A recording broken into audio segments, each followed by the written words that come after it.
précision qui a son importance, ce sont les familles d'accueil, et non pas les maisons d'accueil, qui pourraient avoir une autre connotation. Famille d'accueil, c'est une alternative aux maisons de retraite. On sait à quel point c'est difficile de choisir une maison de retraite, on sait à quel point c'est coûteux, et on sait à quel point les places sont chères. Je veux dire, rares. Ils sont limités, sont rares. Donc là, c'est une alternative qui mérite réflexion, et on en parle avec vous, David. Eh bien, écoutez, Sophie, c'est une réflexion qu'il faut avoir, puisque la population française est vieillissante, il ne faut pas se le cacher. Aujourd'hui, nous avons 14 millions de personnes de plus de 60 ans en France, et il y en aura 21 millions en 2030. Donc le problème est réel. Et la deuxième chose qui est réelle, c'est que la mentalité des Français a changé au cours des dernières années. Et la génération actuelle qui est en phase de s'occuper de ses parents ne veut plus accueillir les personnes âgées chez elle. On n'est plus dans des foyers intergénérationnels. Et là, il y a un vrai problème. Elle ne veut plus ou ne peut plus, parce qu'on habite dans des appartements plus petits, c'est plus les maisons où tout le monde se réunissait. Tout à fait. Quand je dis ne veut plus, c'est que je pense aussi, voilà, il y a peut-être un effort pour que ça puisse revenir, il y a un effort de mentalité. Mais c'est vrai qu'aujourd'hui, la société nous broie sous diverses formes et effectivement... Puis on est délocalisé, voilà, les familles sont séparées. Tout à fait, mais c'est un vrai problème. Donc nous sommes partis pour trouver une solution, une alternative à la maison de retraite qui a un côté un peu médicalisé, un petit aspect mouroir pour beaucoup. Et cette solution, c'est la famille d'accueil. Donc nous sommes partis dans la région bordelaise pour rencontrer Christelle Nicolas, qui accueille deux charmantes femmes. Et elle s'en occupe merveilleusement. Maman, on a pensé à la placer chez Christelle, famille d'accueil, parce que... Bon, il est évident qu'à la mort de papa, on a réalisé, même on le savait avant, qu'elle était plus du tout autonome. Et j'ai eu connaissance de cette formule d'accueil. Donc je me suis adressée au conseil régional qui m'a donné une liste.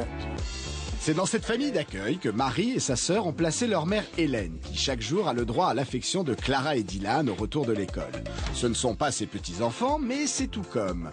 En effet, Christelle, leur maman, a décidé d'accueillir chez elle des personnes qui ne peuvent plus vivre seules. C'est vrai qu'au début, ça a été un petit peu dur pour elle. Ça faisait plus de 40 ans qu'elle vivait toute seule avec notre père. Donc c'est vrai qu'elle est chez des inconnus. C'est ce qu'elle disait. Elle disait, vous allez me placer chez des inconnus. Et en fait, bon, dessus, elle s'est bien adaptée, quoi. C'est mieux une famille d'accueil. Parce qu'une famille, ça comprend. C'est une famille. Il y a les enfants, il y a le chien, c'est la vraie vie. L'accueil familial n'est pas réservé qu'aux personnes âgées ou atteintes d'Alzheimer, comme c'est le cas ici. Il concerne également toutes les personnes handicapées ou dépendantes de plus de 18 ans. Pour Christelle, s'il s'agit d'une vocation, il ne se passe pas une journée sans qu'elle insuffle son énergie aux personnes qu'elle accueille. Elle préconise aussi fortement le dialogue par l'esprit. Non, c'est la Piaf. C'est la Piaf. Oui, c'est Piaf. C'est Edith Piaf. Ça vous rappelle les bons souvenirs? M'occuper pour moi des personnes âgées, c'est plutôt une vocation, puisque je suis passée d'abord dans la petite enfance et ensuite je me suis formée et diplômée pour après m'occuper des personnes âgées et après les avoir à la maison en tant que famille d'accueil. Au niveau médical, donc j'ai des infirmières qui passent donc matin et soir, j'ai un kiné qui intervient à la maison 2 fois par semaine, j'ai une orthophoniste et ensuite le médecin qui intervient 1 fois par mois. Je pense que c'est pas à des enfants de faire le métier qu'un qui s'occupe de gens. On est des enfants, on ne peut pas devenir le parent pour tout. Il nous fallait qu'ils permettent à maman de considérer le lieu une famille et en même temps pour nous de savoir qu'elle était bien chez des gens qui pouvaient être comme une seconde famille également. Même si le cercle familial naturel reste essentiel et les accueillants n'ont pas vocation à être une famille de substitution, le quotidien laisse-t-il naître des sentiments forts? Le lien avec la pensionnaire est au début plutôt professionnel. Il y a quand même 1 mois d'essai, donc ça permet comme ça de bien faire connaissance, de bien voir si la personne s'intègre. Au début, je me méfiais d'elle. Et puis, on est arrivé à s'entendre. C'est bon. Pour moi, c'est une amie maintenant. Écoutez, ça fait débat sur ce plateau où il a posé 10 000 questions. Alors justement, 10 000, c'est le nombre de familles d'accueil en France qui accueillent des personnes dépendantes de plus de 18 ans. Voilà, il y a 10 000 foyers d'accueil. Alors, il y a 10 000 foyers qui accueillent aujourd'hui 15 000 personnes en France. Et on accueille des personnes dépendantes de plus de 18 ans. Alors, ça n'a rien à voir avec les familles d'accueil qui accueillent des enfants qui viennent de la DAS, par exemple. Non, parce que là, pour les enfants, il y a un contrôle de la DAS, du Conseil général. Il y a plusieurs contrôles. C'est un contrôle multicouche, on pourrait dire. Là, les familles d'accueil sont dépendantes du Conseil général.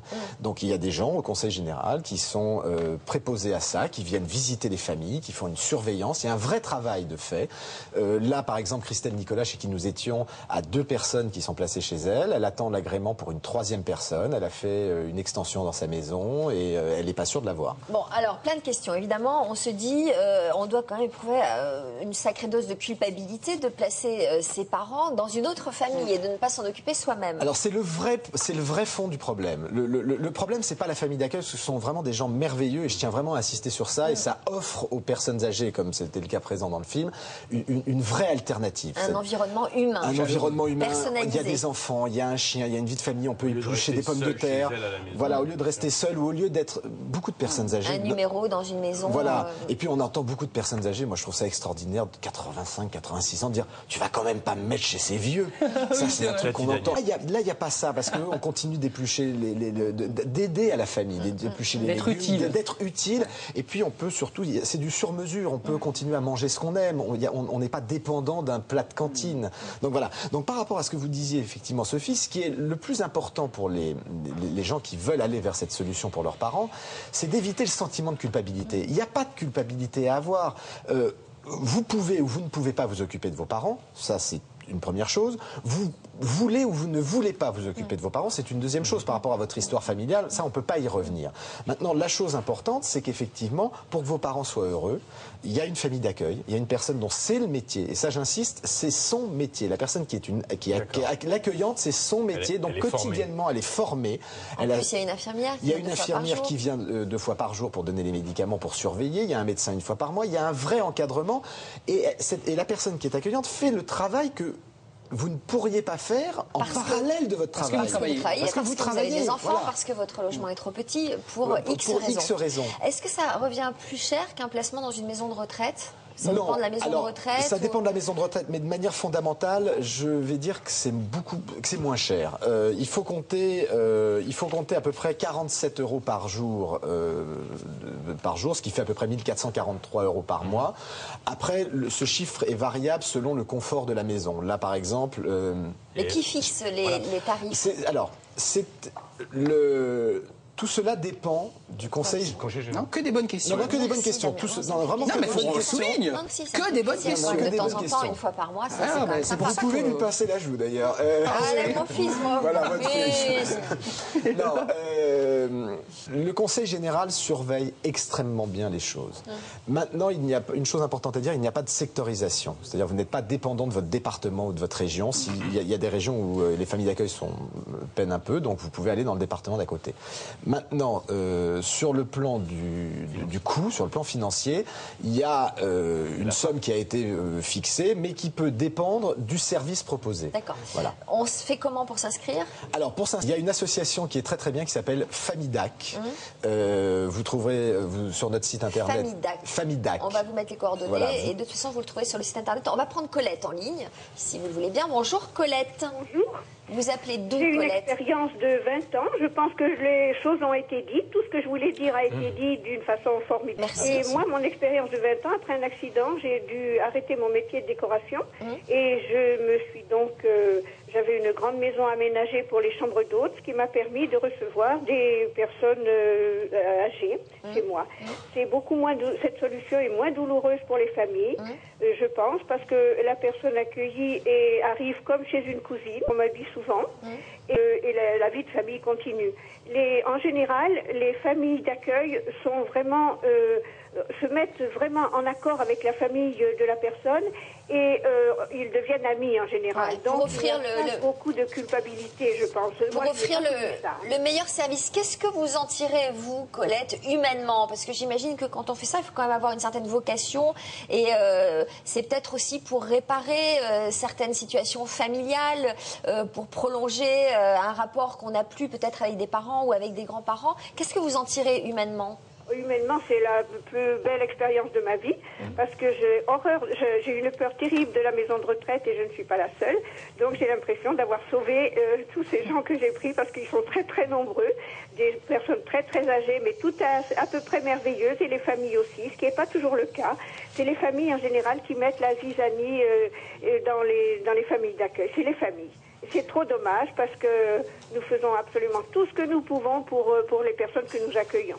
Merci de ce témoignage. Merci Colette et eh bien continuez à prodiguer vos soins et tout cet amour, j'imagine. Hein, on le sent en tout cas. Roselyne est là. Bonjour Roselyne. Bonjour Sophie. Ah, vous appelez d'où Roselyne?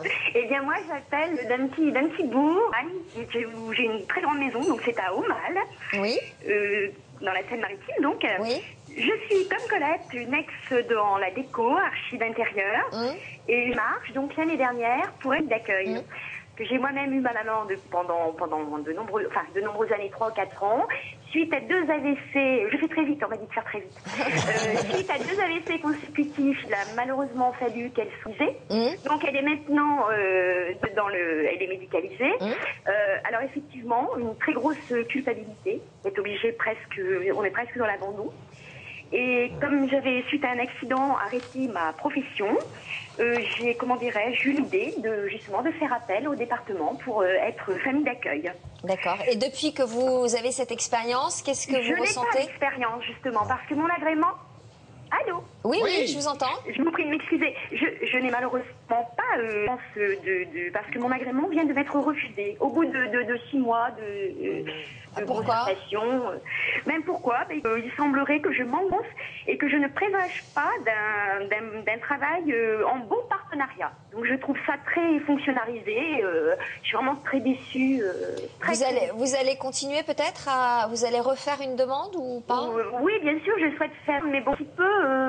Je vous l'avoue, j'étais un petit peu choquée de la démarche des gens, Sophie, je me permets d'intervenir parce qu'elle a raison, c'est pas la seule. J'ai eu beaucoup de messages ce matin au suivi de Rouen qui dit voilà, moi j'ai souhaité monter ma maison d'accueil, je suis allé au conseil général, à la mairie de Lille et on m'en a dissuadé. Je ne comprends pas pourquoi. Elles sont nombreuses ces femmes qui aimeraient bien. À votre avis, David? Alors c'est quelque chose que j'ai entendu tout au long de mon reportage et en menant l'enquête, et effectivement je pense que on est dans quelque chose de nouveau et qu'effectivement les services administratifs des conseils généraux devraient perfectionner la chose, devraient être plus à l'écoute. Mais à côté de ça, le travail qu'ils font, il faut encore le souligner, est quand même très bien, puisque ça garantit aujourd'hui, sur les 10 000 familles d'accueil qu'il y a en France, un sérieux. Parce que c'est vrai que c'est quand même une solution assez alléchante, je trouve. Hein, non, franchement. C'est une très belle solution, et surtout, je tiens à le dire, dans ces temps difficiles où les gens cherchent un travail, c'est aussi une alternative, et c'est un nouveau métier qui arrive, et qui va avoir de plus en plus qui va répondre à une demande de plus en plus grande. Alexandre? Oui, mon cher David, en plus, c'est formidable, parce que tout à l'heure, vous parliez d'une assoce qui s'appelle Famidac. Oui. Et ben, l'assoce Famidac, ils sont bons, ils viennent nous envoyer un petit mot de Rocle. Il dit, voilà, concernant les accueils familiaux, nous, qu'il n'est pas seulement aux personnes âgées ou Alzheimer, ils conservent toutes les personnes de plus de 18 ans. Et ce qu'ils disent, ce qui est intéressant, c'est que l'accueil familial peut être soit permanent, mais également pour permettre à des aidants familiaux de s'accorder des moments de répit temporaire, pour mettre des personnes pendant 8 jours, 3 mois, pour que les familles se reposent un petit peu. Et même pour sa propre famille, si vous avez à l'inverse décidé de vous occuper de vos parents ou de votre parent, vous pouvez partir en vacances en comparant, non pas dans une retraite avec tout ce que donc ça peut exister sur des périodes très courtes, 3 jours, 1 semaine, 1 mois, c'est quelque chose de très très malléable, et c'est quelque chose de vraiment extraordinaire. Alors qu'est-ce que vous lui conseillez à Roselyne, qui est déçue et c'est quelqu'un dans un élan comme ça de... Et surtout les arguments. Ce que je conseille à Roselyne, et ce que je conseille aux gens qui voudraient avoir des informations pour leurs parents, vraiment Famidac fait un travail formidable. Vous connaissiez Roselyne, cette association? Oui, tout à fait. Je suis très branchée sur ce touche les familles, les accueillants, oui. Voilà, c'est-à-dire que si vous cherchez, le Conseil général a une liste qu'ils sont obligés de vous donner. Il n'y a pas de restriction possible. Il n'y a pas de question de critères pour pouvoir avoir accès à une famille d'accueil, si ce n'est d'avoir plus de 18 ans et d'être dépendant. La deuxième chose, sur Famidac, il y a des annonces en permanence. Vous pouvez placer une annonce de demande pour une place. Voilà, il y a une vraie communauté qui s'est créée autour de cette association. On ne peut pas le faire, vraiment. Alors, vous ne pouvez pas le faire sans agrément, mais ils peuvent vous aider, à mon avis, en conseil. Et le site est tellement bien fait pour avoir effectivement toutes les chances de pouvoir réussir à avoir l'agrément. Vraiment, je vous pousserai à redemander l'agrément et à repasser effectivement cet examen. Voilà, c'est un examen. Voilà. Il faut vraiment persévérer parce que c'est un très très beau métier. Et j'ai rencontré pendant ce reportage, je tiens à le dire, vraiment des gens merveilleux. Et je tiens juste à saluer, je m'arrête après, Hélène qui a 78 ans et Morissette qui a 92 ans et qui tous les matins regardent C'est au programme dans leur chambre. Voilà, je vous embrasse et merci de nous avoir accueillis. Et ben, on en profite pour embrasser tous ceux qui nous regardent, peut-être dans les maisons de retraite ou chez eux, qui sont les personnes âgées, etc.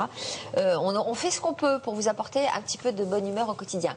Allez-y, Roselyne, continuez, battez-vous. Je suis sûre que ça finira par marcher. Merci, Sophie. Merci en tout cas d'avoir appelé. Alexandre. Ouais, juste un petit mot pour finir de Perrine de Basse-Normandie qui dit « Moi, je dis respect aux familles d'accueil, c'est énorme travail. » Elle a eu la chance, il dit, ses parents sont en charge par sa grand-mère, 14 ans de vie commune dans la famille, que de souvenirs. Et puis on nous rappelle beaucoup en nous disant il y a un livre formidable en ce moment à lire sur ce sujet. C'est le livre, c'est vrai que j'ai lu, qui s'appelle Les souvenirs de David Foenkinos, avec le narrateur David qui raconte sa vie et les hésitations de mettre sa grand-mère dans des familles d'accueil, de retrait. C'est un livre très tendre, très drôle et très optimiste. Voilà. Puis j'ai beaucoup de messages aussi tout à l'heure chez ses copains d'armée qui sont en train de nous envoyer des petits mots tout à l'heure. On en parlera tout à l'heure puisqu'ils seront nos invités, José Garcia et Richard Lafiche, de La Vérité si je mens 3.